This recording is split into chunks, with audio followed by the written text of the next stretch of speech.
हिंदी साहित्य के सभी विद्यार्थियों को मेरा नमस्कार। विद्यार्थियों, मैं आपके लिए हिंदी साहित्य के रीतिकाल के अंतर्गत रीति शब्द का अर्थ और परिभाषा शीर्षक नया टॉपिक लेकर आया हूँ। रीतिकाल को और रीतिकालीन कवियों और उनके काव्य को समझने के लिए रीति शब्द का अर्थ, उसकी परिभाषा और उसका तात्पर्य समझना बहुत आवश्यक है।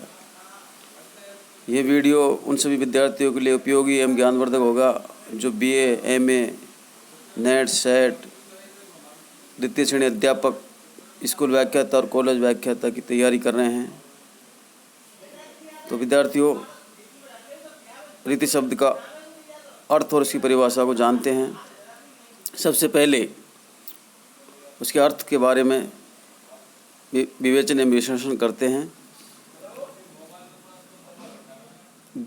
रीति शब्द गत्यार्थक रिंग धातु से तीन प्रत्यय लगने पर रीति शब्द निष्पन्न हुआ है।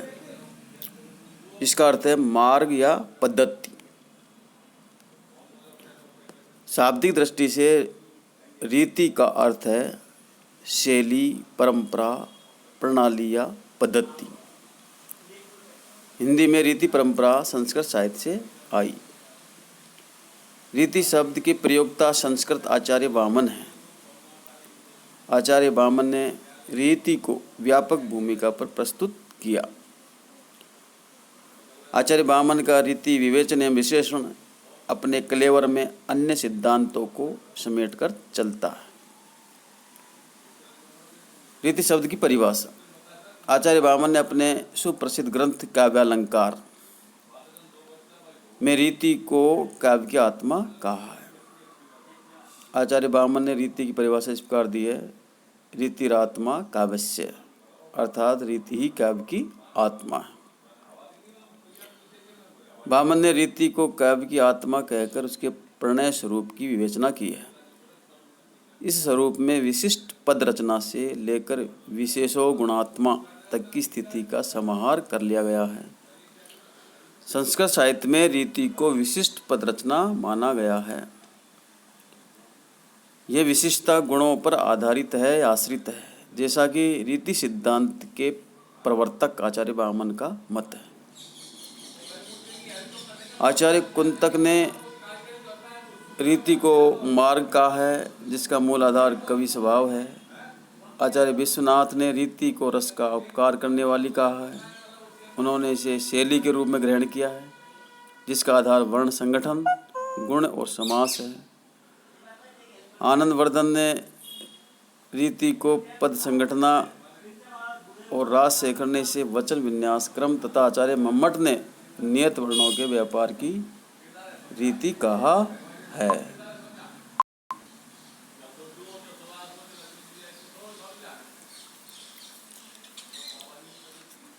अतः सुंदर पद रचना करने की कला ही रीति है।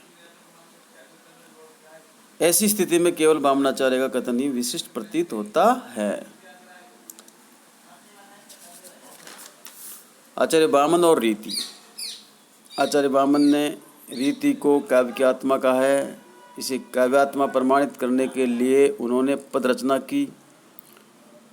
इस विशिष्टता का आधार उसका गुण संपन्न होना बतलाया है। वामनाचार्य की दृष्टि में गुण वे हैं जो शब्दार्थ सहित होने के कारण काव्य सौंदर्य का निर्माण करते हैं। इस प्रकार वामन के अनुसार काव्य सौंदर्य के निर्णायक शब्द और अर्थ के धर्मों से युक्त विशेष प्रकार की पद रचना ही रीति है। यही काव्य की आत्मा है। वामन ने इसे काव्य की आत्मा इसलिए कहा है कि वह गुणों के आश्रित है।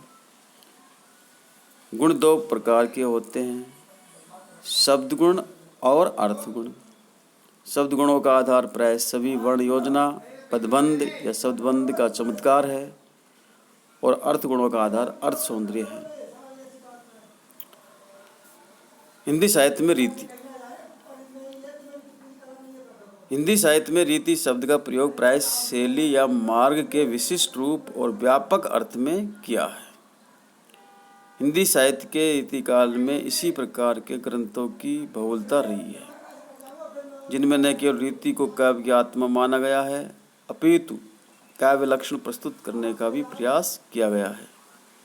इस दृष्टि से हिंदी का रीति साहित्य संस्कृत के रीति साहित्य से कई रूपों में भिन्न भी है और उसमें संस्कृत के रीति शास्त्र का अक्षर से पालन भी किया गया है। सामान्यतः हिंदी में रीति का प्रयोग उन ग्रंथों के निमित्त किया गया है जिनमें काव्य के विविध अंगों का उदाहरण सहित विवेचन प्रस्तुत किया गया है।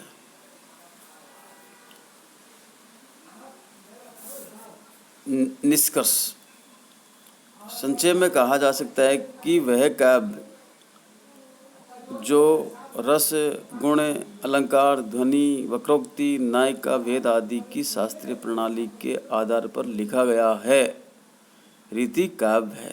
अर्थात रीति काव्य में काव्य के विभिन्न अंग जिनमें रस, गुण, अलंकार, ध्वनि, वक्रोक्ति आदि का उदाहरण सहित विवेचन एवं विश्लेषण किया गया है। इस प्रकार के काव्य की परंपरा बहुत पुरानी रही है और संस्कृत साहित्य में इस प्रकार के साहित्य की सृजना विपुल मात्रा में हुई है। हिंदी को यह परंपरा संस्कृत से ही प्राप्त हुई है। वह युग जिसमें इस प्रकार के ग्रंथों की बहुलता रही, साहित्य के इतिहास में रीतिकाल के नाम से अभिहित किया गया है। इसको एक बार फिर से सुने। निष्कर्ष संक्षेप में कहा जा सकता है कि वह काव्य जो रस, गुण, अलंकार, ध्वनि, वक्रोक्ति, नायिका, भेद आदि की शास्त्रीय प्रणाली के आधार पर लिखा गया है, रीति काव्य है। इस प्रकार के काव्य की परंपरा बहुत पुरानी रही है और संस्कृत साहित्य में इस प्रकार के साहित्य की सृजना विपुल मात्रा में हुई है। हिंदी को यह परंपरा संस्कृत से ही प्राप्त हुई है। वह युग जिनमें इस प्रकार के ग्रंथों की बहुलता रही, साहित्य के इतिहास में रीतिकाल के नाम से अभिहित किया गया है। तो ये थी विद्यार्थियों रीति शब्द का अर्थ, परिभाषा और उसका तात्पर्य। आप निश्चित रूप से इसके अर्थ और परिभाषा को समझ गए होंगे। मेरे YouTube चैनल को सब्सक्राइब करें, लाइक करें और शेयर करें। धन्यवाद। मैं हनुमान प्रसाद मीना, सहायक आचार्य हिंदी, राजकीय महाविद्यालय बयाना, भरतपुर।